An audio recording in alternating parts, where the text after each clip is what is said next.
বন্ধুরা, সময়টা মোটেও ভালো যাচ্ছে না ভারতের তারকা ক্রিকেটার হার্দিক পান্ডিয়ার। মাত্র বছর কয়েক আগেও সাজানো সংসার, বিপুল পরিমাণ সমর্থক, সব কিছুই পাশে ছিল পান্ডিয়ার। তবে মাত্রাতিরিক্ত লোভ আর বদমেজাজি স্বভাব এর কারণে তার জীবনে যেন আজ শুধুই অন্ধকার। 2020 সালে বিয়ে করেছিলেন সুদূর সার্বিয়ান মডেল ও অভিনেত্রী নাতাশা স্ট্যানকোভিচকে। এবছরের আইপিএল সিজন বাদ দিলে প্রায় হার্দিকের প্রতিটি ম্যাচেই পান্ডিয়াকে উৎসাহ যোগাতে মাঠে থাকতেন নাতাশা। ক্রিকেটের সাথে সাথে দাম্পত্য জীবনেও সুখের কাটছিল এই সুপারহিট দম্পতির। আগের বছরই বন্ধুদের ও পরিবারকে নিয়ে রাজকীয়ভাবে হিন্দু ও খ্রিস্টান মতে বিয়ে সেরেছিলেন পান্ডিয়া।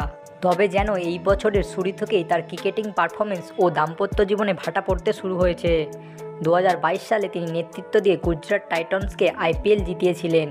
তবে সেখানে তিনি দীর্ঘস্থায়ী হতে পারেননি।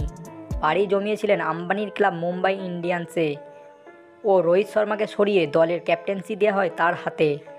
17তম আইপিএল আসরে চরম ব্যর্থ হয় মুম্বাই ইন্ডিয়ান্স।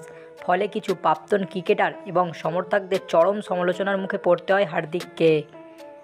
পারিবারিক জীবনেও সুখী নেই এই তারকা ক্রিকেটার।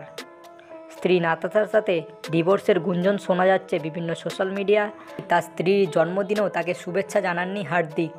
আবার ওদিকে নাতাশাও তার ইনস্টাগ্রাম থেকে হটিয়ে দিয়েছে তার পান্ডিয়া পদবি।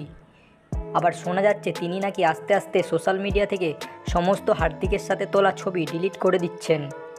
বন্ধুরা, যদি হার্দিক পান্ডিয়ার সাথে নাতাশার ডাইভোর্স হয় তবে হার্দিক পান্ডিয়ার 70% সম্পত্তির ভাগ নাতাশার কাছে চলে যাবে। এর আগেও ভারতের অনেক ক্রিকেটারই শিকার হয়েছেন এরকম মিথ্যে ভালোবাসার। সবশেষে বন্ধুরা, একটি কথাই বলবো, এই খারাপ সময়ে চলুন আমরা সবাই মিলে হার্দিকের পাশে থাকি, যাতে আমরা সকলে মিলে হার্দিকের একটি দুরন্ত কামব্যাক দেখতে পারি। আজকের মতো ভিডিওটি এখানেই শেষ করলাম। অবশ্যই আপনার এই বিষয়ে কী মতামত কমেন্টে জানাবেন। জয় হিন্দ।